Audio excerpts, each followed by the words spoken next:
Ashley Bastock of cleveland.com still here at Huntington Bank Field after the Browns' 31-29 loss to the previously only one win Tennessee Titans. Let's talk about what went wrong. So first, everyone's going to be talking about the end of this game and going for it on two in the Wildcat formation with Shedeur Sanders out of the game after the kind of amazing run he was on. He had just completed 9 of his last 10 passes.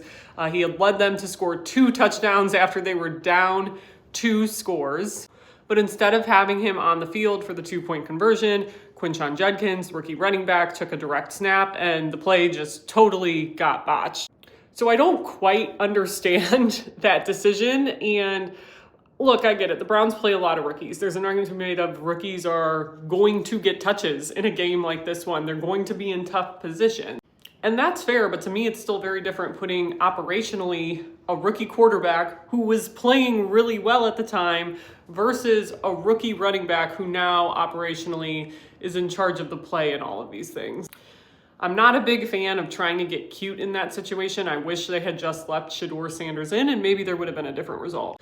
So on top of that weird decision making at the end, I really think the key for this was, because Shedeur Sanders played really well in this game, was the defense breaking down in a really sort of uncharacteristic way.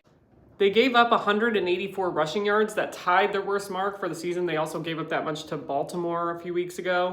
Tony Pollard, the veteran back for the Titans, ran for 161 yards. That was a career high. He had a 65-yard touchdown and a 32-yard touchdown. This Browns defense really struggled with the zone looks this Titans offense was giving them. And it just kind of felt like they were able to manipulate the Browns' defensive scheme and get what they wanted. And honestly, I think a big part of it was, too, we know Myles Garrett is chasing this sack record.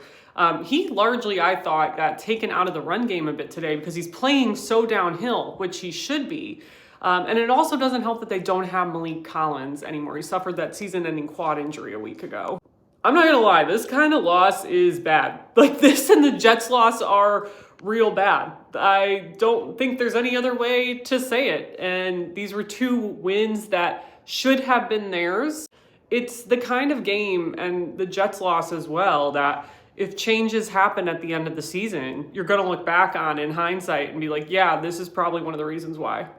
Anyways, with the Cleveland Browns, good, bad, ugly, wins, losses, we will have you covered over at cleveland.com/Browns.